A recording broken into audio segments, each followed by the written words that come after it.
जय हिंद मेरे प्यारे साथियों, कैसे आप सभी। मैं उम्मीद करता हूं कि आप लोग अच्छे होंगे।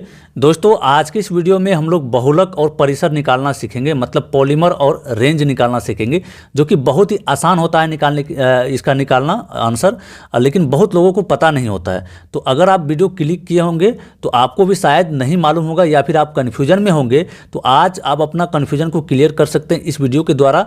बहुत ही आसान तरीके से बताया जाएगा, जो कि बहुत ही आसान होता है बहुलक और परिसर को निकालना। तो चलिए वीडियो को स्टार्ट करते हैं। दोस्तों, वीडियो स्टार्ट करने से पहले आप सभी से एक रिक्वेस्ट करना चाहूँगा, अगर यदि आप इस चैनल पर नए आए हैं और चैनल को अभी तक सब्सक्राइब नहीं किए हैं तो नीचे सब्सक्राइब का बटन दिया हो, उसे दबा के सब्सक्राइब कर लीजिएगा और बेल आइकन को जरूर दबा लीजिएगा। और हाँ, अगर आपको वीडियो पसंद आता है तो वीडियो को लाइक जरूर कर लीजिएगा, ठीक है। तो चलिए शुरू करते हैं। और देखिए, यहाँ पर हम लोग का पहला टॉपिक है बहुलक। क्या करेंगे हम लोग? बहुलक को निकालना सीखेंगे। तो यहाँ पर दो एग्जाम्पल लिया गया, नंबर 1 में इस तरह से एग्जाम्पल है और नंबर 2 में इस तरह से एग्जाम्पल है। तो पहला नंबर देखिए क्या है, संख्याओं का एक समूह है जिसको हम लोग क्या कहते हैं? आंकड़ा कहते हैं।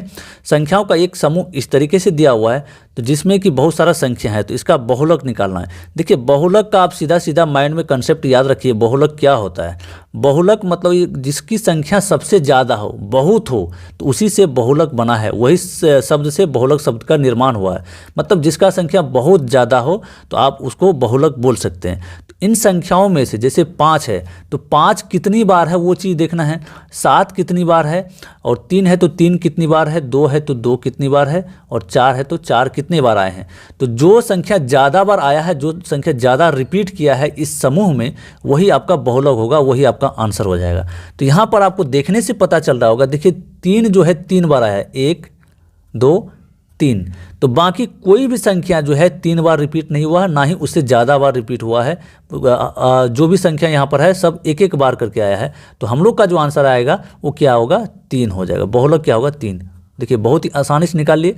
अगर आपको इसमें समझ में नहीं आया है तो इससे समझिए। देखिए, यह जो आंकड़ा है इसका भी क्या करना है, हम लोग को बहुलक निकालना है। तो इसका बहुलक निकालने के लिए सबसे पहले आप आंकड़े की तरफ देख सकते हैं। आंकड़ा आपको इतना दिया हुआ, मतलब संख्याओं का समूह दिया हुआ है। आपको देखना है कि सबसे ज़्यादा बार रिपीट, सबसे ज़्यादा बार जो संख्या आया है वही हम लोग का क्या होगा? बहुलक हो जाएगा। तो यहाँ पर देखिए क्या है, 9 है, 9 कितने बार आया है? 2 बार आया है। 9 2 ही बार आया है। और 7 है तो 7 कितने बार आया है? 1 2 3 4। मतलब 7 सबसे ज़्यादा बार आया है, बाकी संख्या एक एक बार आया है, और 9 2 बार आया है। तो 7 सबसे ज़्यादा बार आया तो हम लोग का बहुलक क्या हो जाएगा? 7 हो जाएगा। यही हम लोग का आंसर होगा, है ना। बहुत आसान है इसको निकालना, कोई दिक्कत नहीं है। चलिए, अब अगला टॉपिक हम लोग देखते हैं परिसर को, जिसको कि अंग्रेजी में रेंज कहते हैं। क्या कहते हैं? अंग्रेजी में इसको कहते हैं रेंज, ठीक है, रेंज कहते हैं।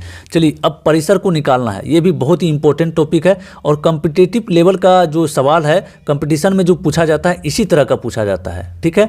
तो चलिए इसको निकाल लेते हैं। देखिए, आंकड़ा दिया हुआ, मतलब संख्या का समूह दिया हुआ है इस तरीके से, और हम लोग को परिसर निकाल करके दिखाना है। देखिए, जब भी आपको परिसर निकालने के लिए कहा जाएगा तो आपको एक फॉर्मूला याद रखना है। क्या? देखिए, परिसर का जो फॉर्मूला होता है, परिसर निकालने के लिए आपको एक फॉर्मूला याद रखना पड़ेगा। क्या है फॉर्मूला? देखिए, परिसर का फॉर्मूला होता है उच्च सीमा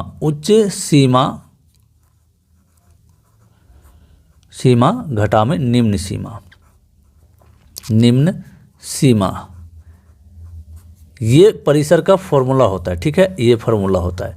देखिए, उच्च सीमा मतलब सबसे बड़ी संख्या, सबसे क्या होगा? बड़ी संख्या। और निम्न सीमा मतलब छोटी, सबसे छोटी।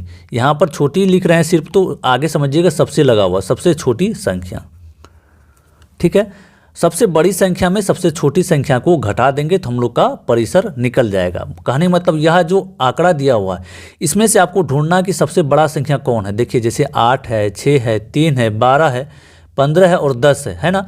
तो आपको ढूंढना है कि सबसे बड़ा संख्या कौन है। तो यहाँ पर देखने से पता चल जा रहा है हम लोग को सबसे बड़ी संख्या क्या है? ये 15 है। तो यहाँ पर लिखेंगे 15, ठीक है।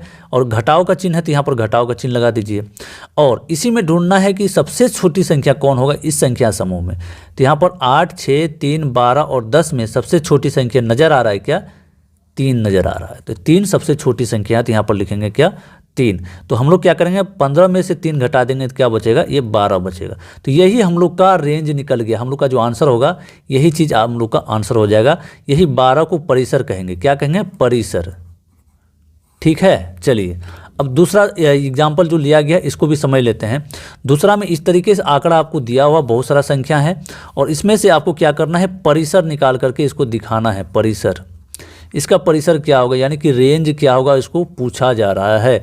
तो हम लोग क्या करेंगे, इसको निकाल करके दिखाएंगे। चलिए, अब आपको बताए थे कि जब भी आपको परिसर निकालना होगा आपको फॉर्मूला याद रखना है, क्या, उच्च सीमा घटा निम्न सीमा, यानी कि सबसे बड़ी संख्या घटा सबसे छोटी संख्या।